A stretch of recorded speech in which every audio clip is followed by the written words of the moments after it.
Olá amigos, meu nome é Eliane, bem-vindos ao canal do Centro Espírita Irmã Rosa para mais uma exposição doutrinária. O título de hoje é Não Vim Destruir a Lei e quem vai falar para nós é a nossa companheira aqui do Centro Espírita, Adriana Pfeiffer. Nós vamos ler a página, fazer a prece inicial para que todos possamos nos harmonizar para dar início então às nossas atividades. A página de hoje é do livro Ceifa de Luz, Psicografia de Chico Xavier, pelo Espírito de Emmanuel. É o capítulo número 25, intitula-se Lei e Vida. Não penseis que vim revogar a lei, ou os profetas. Não vim revogar, vim para cumprir. Jesus, o Evangelho de Mateus, capítulo 5, versículo 17. Não matarás, diz a lei. O texto não se refere, porém, unicamente à vida dos semelhantes. Não frustrarás a tarefa dos outros, porque a supunhas inadequada, de vez que toda tarefa promove quem a executa sempre que nobremente cumprida. Não dilapidarás a esperança de ninguém, porque a felicidade, no fundo, não é a mesma na experiência de cada um. Não destruirá a coragem daqueles que sonham ou trabalham em teu caminho, considerando que de criatura para criatura difere a face do êxito. Não aniquilarás com inutilidades o tempo de teus irmãos, porque toda hora é agente sagrado nos valores da criação. Não extinguirá a afeição na alma alheia, porque ignoramos todos nós com que instrumento o amor da sabedoria humana pretende mover os corações que nos partilham a marcha. Não exterminarás a fé no espírito dos companheiros que renteiam contigo, observando-se que as estradas para Deus obedecem estruturas e direções que variam ao infinito. Reflitamos no bem do próximo, respeitando-lhe a forma e a vida. A lei não traça especificações ou condições do assunto. Preceitua simplesmente: não matarás. Vamos agora então fazer a nossa oração inicial. Queridos irmãos, vamos nesse instante fechar os nossos olhos e elevar os nossos pensamentos ao Pai de justiça, de amor e de bondade, esse Deus que nos traz a vida, que nos deu esse presente da reencarnação e que com ela gravou em nossas consciências as leis divinas. Vamos agradecer também, além dessa oportunidade, por ter colocado em nosso caminho o nosso irmão maior, o nosso Mestre Jesus, que nos trouxe esclarecimentos seguros a respeito dessa lei. Essa lei, ó Pai, que tantas vezes nos desviamos em nossas caminhadas diárias. Vamos agradecer que Jesus, ao estar entre nós, trouxe a sua luz iluminando a nossa jornada e trazendo esclarecimento seguro de como interpretarmos, de como agirmos, de como seguirmos e entendermos profundamente as leis do nosso Pai.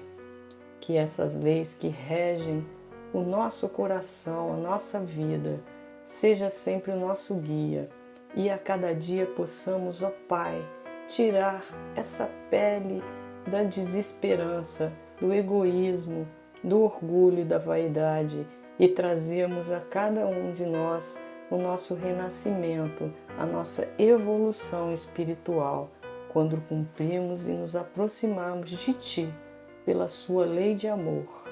Tenhamos sempre em mente que a lei do Cristo, que a lei de Deus é amarmos uns aos outros e trazermos aos nossos irmãos aquilo que de melhor nos dispusermos a fazer.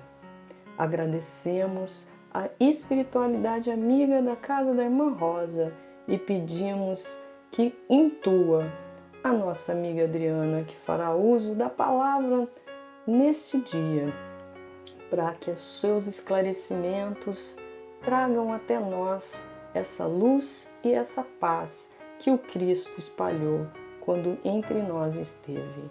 Fique conosco, ó Pai, hoje e sempre, que assim seja, graças a Deus. Vamos ouvir agora, com muita atenção e muito carinho, a Adriana. Olá a todos, que Deus nos abençoe em mais uma oportunidade de usar a tecnologia para estudarmos um pouco mais do Evangelho do Cristo.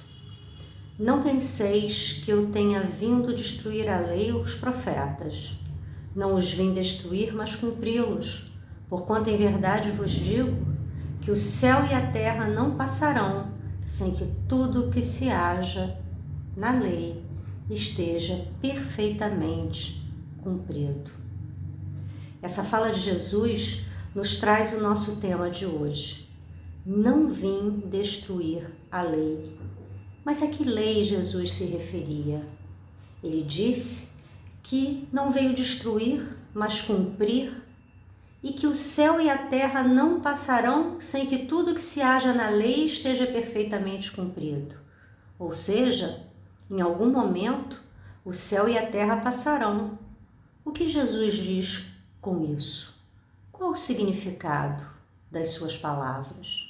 Enfim, precisamos que tudo que esteja na lei seja cumprido. Mas que lei é essa? E como fazemos para cumpri-la?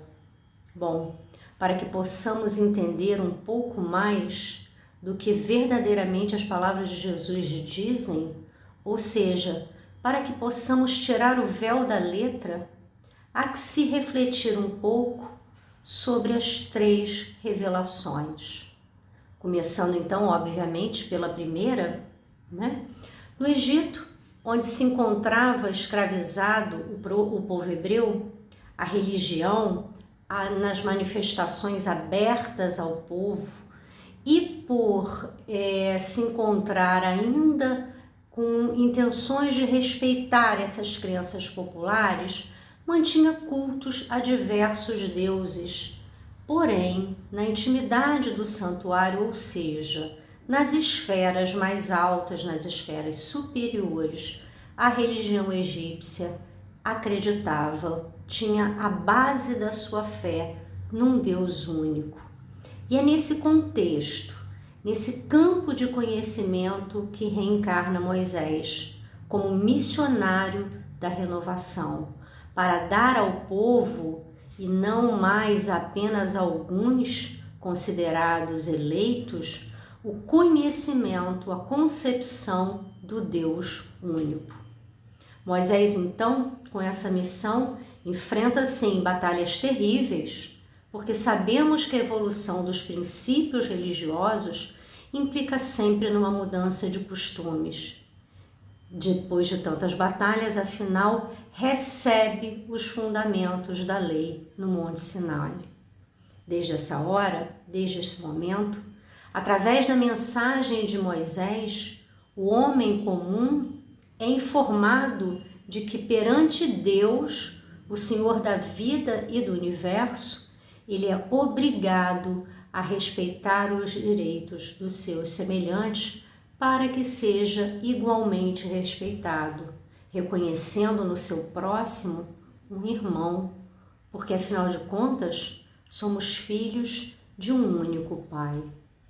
Na lei mosaica há 2 partes distintas: a lei de Deus, invariável, imutável através dos tempos, e a lei civil, transitória, decretada por Moisés, apropriada aos costumes e ao caráter do povo. Essa sim modifica-se com o tempo. E a lei de Deus? Como a entendemos? Será que já paramos algumas vezes para pensar o que diz cada um dos mandamentos na forma como Moisés os recebeu? Vejamos então. O primeiro mandamento diz assim: Eu sou o Senhor vosso Deus que vos tirei do Egito. Não tereis outros deuses estrangeiros, não fareis imagens esculpidas, nem figura alguma do que está acima do céu, abaixo da terra, que esteja nas águas. Não adorareis e não prestareis culto soberano a nenhum outro Deus. O que quis dizer essas palavras, né? O que para nós significa tudo isso, né? Simplesmente nos diz que devemos consagrar o nosso amor ao Pai de bondade e nos prevenirmos, ou seja, tomarmos cuidado com as questões que envolvem o antropomorfismo, que é, na verdade, associar formas e qualidades humanas a Deus. Segundo o mandamento, não pronuncieis em vão o nome do Senhor, ou seja, não devemos envolver Deus nos nossos próprios julgamentos. Sabe aquelas vezes que nós dizemos, Deus está vendo, com aquele tom de vingança, ou quando dizemos assim, Deus há de cobrar, né? Achando que nós podemos comparar os nossos sentimentos ainda inferiores às atitudes ou ações da divindade.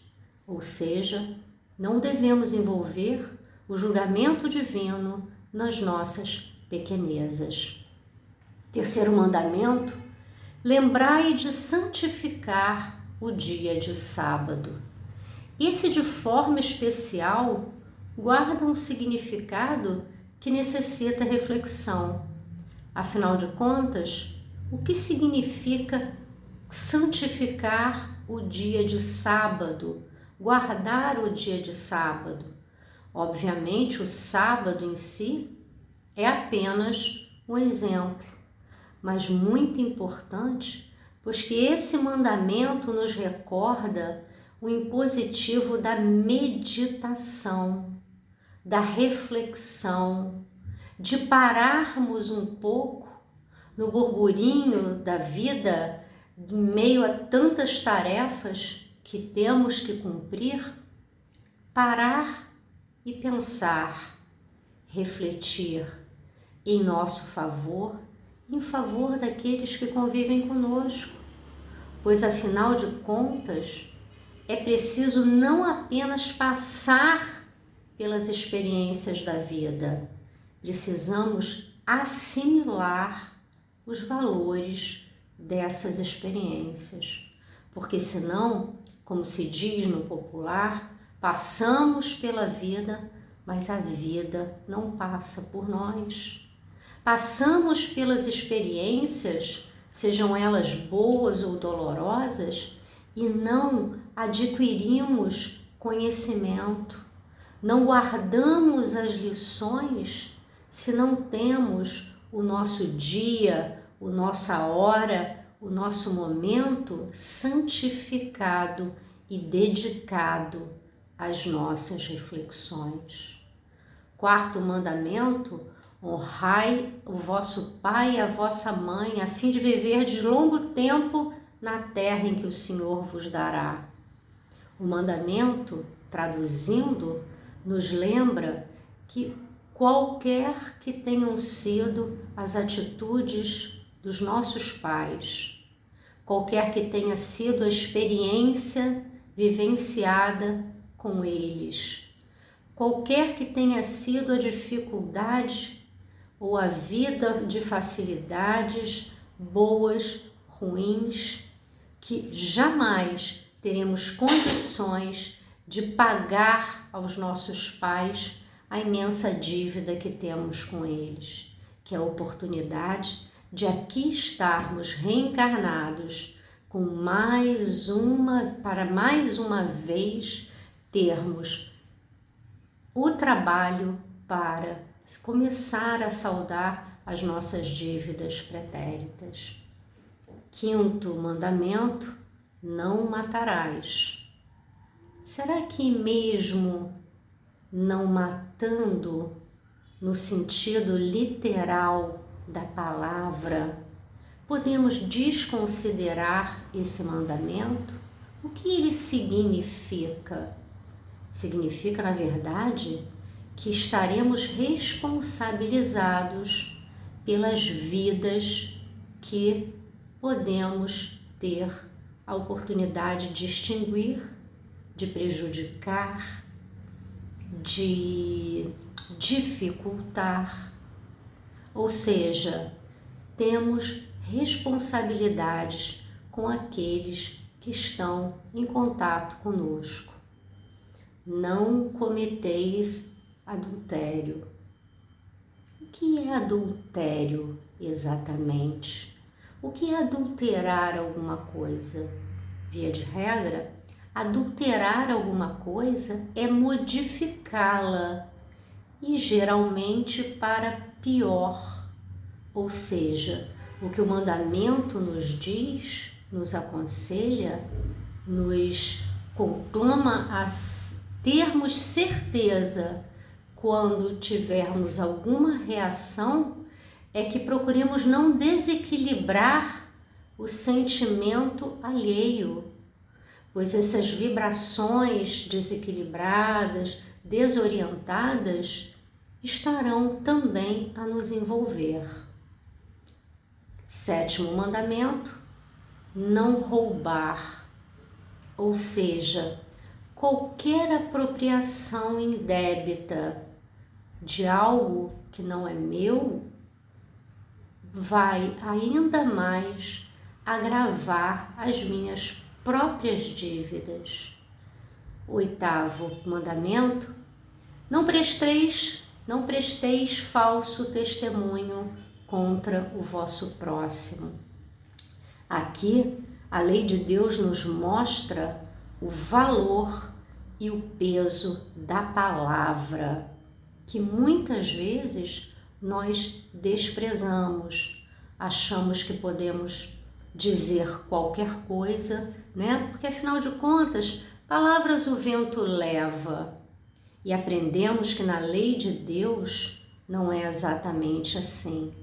Qualquer palavra falsa ou prejudicial acarreta também dívida para nós mesmos. E aí nós colocamos, pela similaridade, o 9º e o 10º mandamentos juntos, né?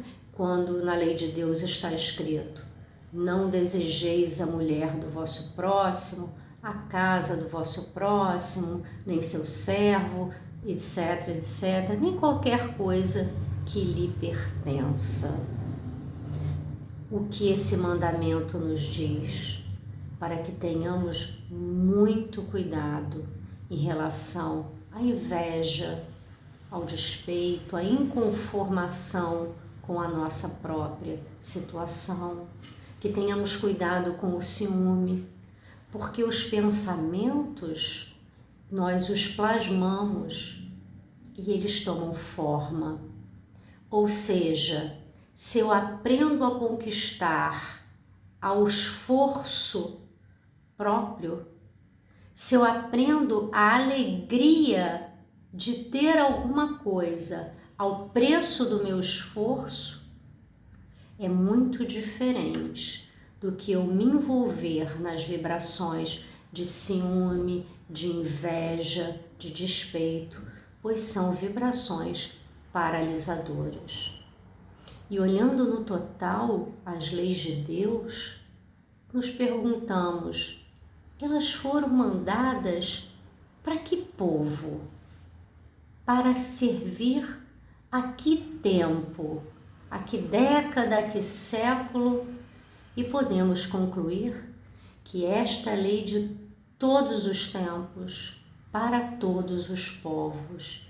E é exatamente por isso, é exatamente esse o motivo que nos mostra o seu caráter divino. Todas as outras leis são leis que Moisés decretou, por se ver obrigado a conter, pelo temor, um povo indisciplinado, que cometia muitos abusos, que tinha muitos preconceitos. E para imprimir autoridade às suas leis, ele precisou atribuir uma origem divina a essas leis. E ele fez exatamente da mesma forma como todos os legisladores primitivos. A autoridade do homem, ela precisava se apoiar na autoridade de Deus, mas não apenas na autoridade de Deus, pois só um Deus terrível podia impressionar criaturas, nós, né? Éramos nós lá, éramos essas criaturas, e ainda nesses inícios dos tempos, ainda muito pouco desenvolvidas, tanto em senso moral quanto no senso de justiça. E aí vem a nossa segunda revelação. Jesus não veio destruir a lei de Deus, veio cumpri-la, desenvolvê-la, dar sentido a ela, adaptá-la ao grau de desenvolvimento já um pouco diferente dos homens à época de sua passagem pela terra. Porque em relação à lei de Moisés, essa sim, ele as modificou profundamente, tanto na essência quanto na forma, combatendo os abusos às práticas exteriores, as interpretações equivocadas. E, na verdade, Jesus, inclusive, as reduziu a uma única prescrição: amar a Deus sobre todas as coisas e ao seu próximo como a si mesmo, dizendo que nessas duas frases estavam contidos todos os mandamentos, a sua lei, a lei de amor, e que o céu e a terra não passarão enquanto tudo que não tiver sido cumprido na lei ainda esteja por vir. Jesus quis dizer ser necessário que a lei de Deus fosse praticada na sua essência, em toda a sua pureza e mais, em toda a terra. Porque, afinal de contas, todos os homens são filhos de Deus, então a todos seria feita a mesma solicitação.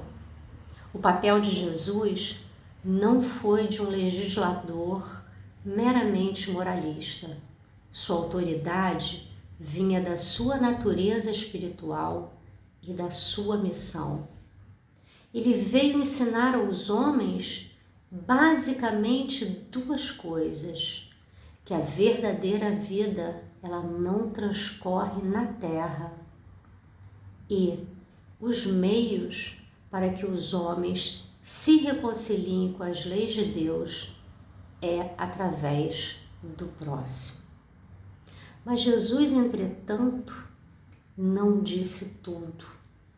Limitou-se apenas a lançar o germe de verdades que ainda, naquela época, não podiam ser compreendidas. Para que as suas palavras fossem integralmente entendidas, era necessário que o espírito humano estivesse um pouco mais amadurecido. A ciência tinha que contribuir para o desenvolvimento de suas ideias. Portanto, era necessário, naquela época, dar à ciência tempo para progredir. E passando esse tempo, eis então a terceira revelação. O Espiritismo é essa ciência nova, que vem revelar aos homens, por meio de provas irrefutáveis, a existência e a natureza do mundo espiritual e, principalmente, as suas relações com o mundo corpóreo, não mais como algo sobrenatural, ao contrário, como uma das forças da natureza. E é dessas relações que que o Cristo fala em tantas circunstâncias. Daí o motivo do que ele disse ter permanecido tantas vezes ou ininteligível ou mal interpretado.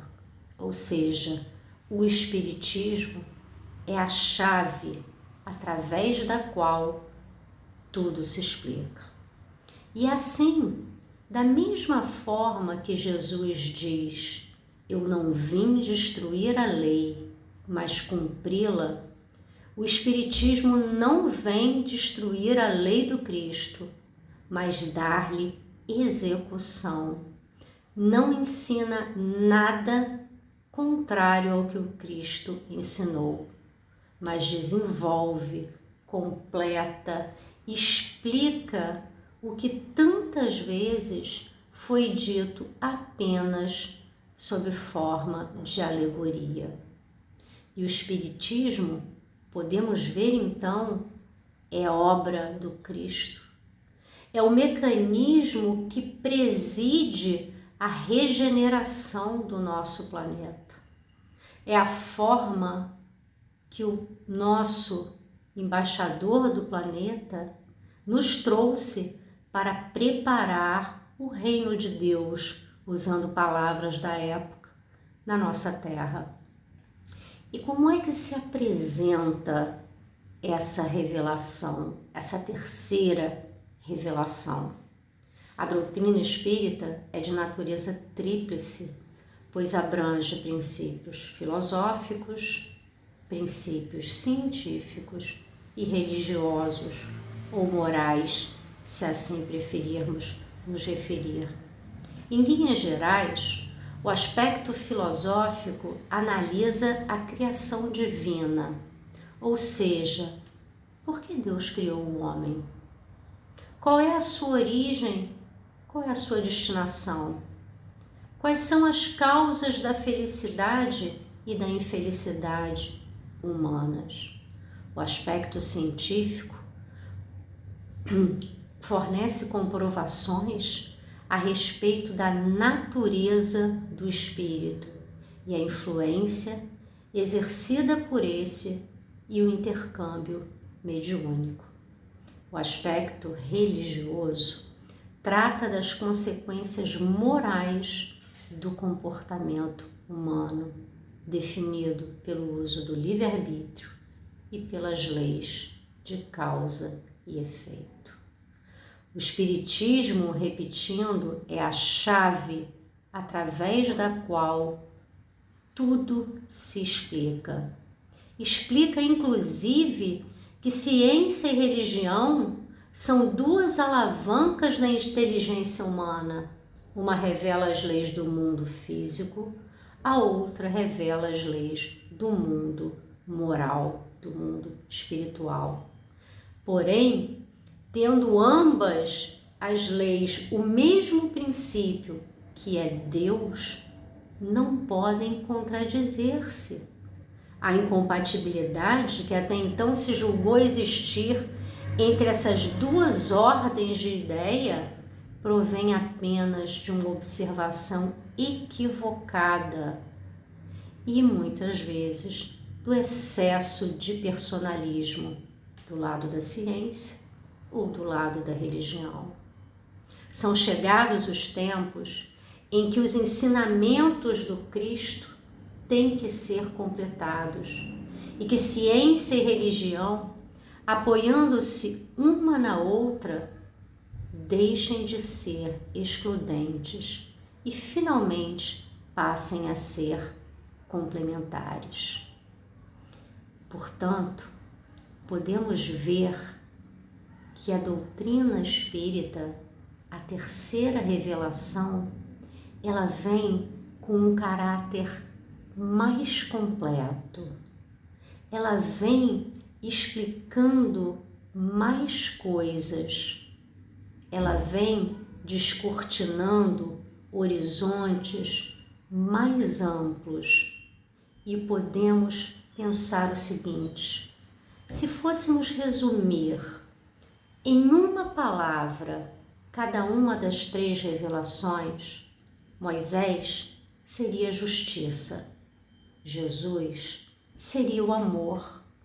E o Espiritismo, a doutrina trazida em caráter universal pelos Espíritos, seria a verdade.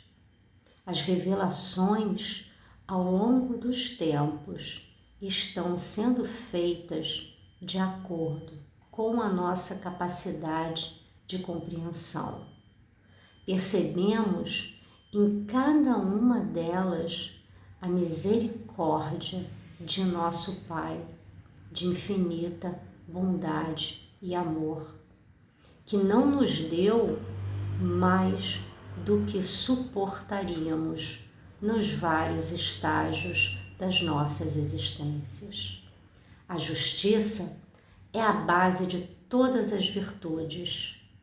Sem a justiça, sem essa ideia, sem esse senso, não teríamos condição de iniciar o nosso desenvolvimento espiritual. Era o que precisávamos à época de Moisés, e foi isso que Deus nos providenciou. O amor é o caminho para a perfeição. Por isso Jesus nos disse: eu sou o caminho, da verdade e a vida. Ninguém vai ao Pai senão por mim. O que é ir ao Pai? É chegar à condição de espírito perfeito. E a verdade, trazida pela doutrina dos espíritos, nos liberta do materialismo, para que tenhamos as ferramentas, os instrumentos, os veículos para caminharmos nessa estrada para a perfeição.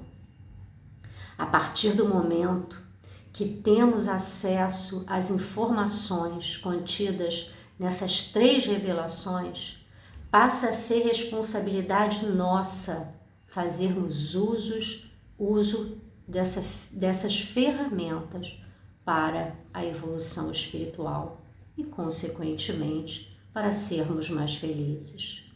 A principal consequência moral dessas lições é nos fazer compreender de forma mais lúcida a vida, o papel da dor, o objetivo da nossa existência e o caminho para a felicidade. E dessa forma, temos a oportunidade, temos condições de nos livrarmos das reclamações, da vitimização e de tantos outros comportamentos psicologicamente imaturos, que são obstáculos reais para o caminho da evolução espiritual. Muito obrigado e que fiquem todos com Deus.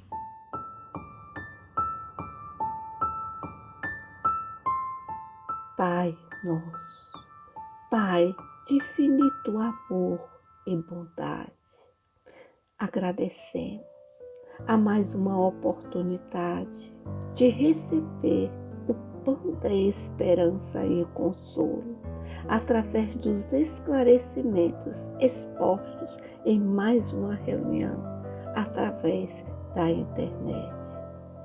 Agradecemos ao esforço dos Espíritos bondosos em nos amparar e nos emprestar a condição necessária para absorver os seus ensinamentos. Abençoa ao nosso esforço em vivenciar o Evangelho de Jesus e educar as nossas imperfeições. Rogamos, Pai, que os espíritos trabalhadores de nossa casa possam adentrar em nossos lares, envolvendo todos os recantos com a luz da paz e da harmonia, estendendo a paz que nos envolve neste momento a todos os nossos irmãos que experimentam a carência do amor fraternal. Apresentamos as águas para serem fluidificadas com os fluidos necessários ao nosso equilíbrio físico e mental. Que a tua divina lembrança permaneça entre nós, norteando os nossos pensamentos e as nossas escolhas. Que assim possa ser. Muita paz.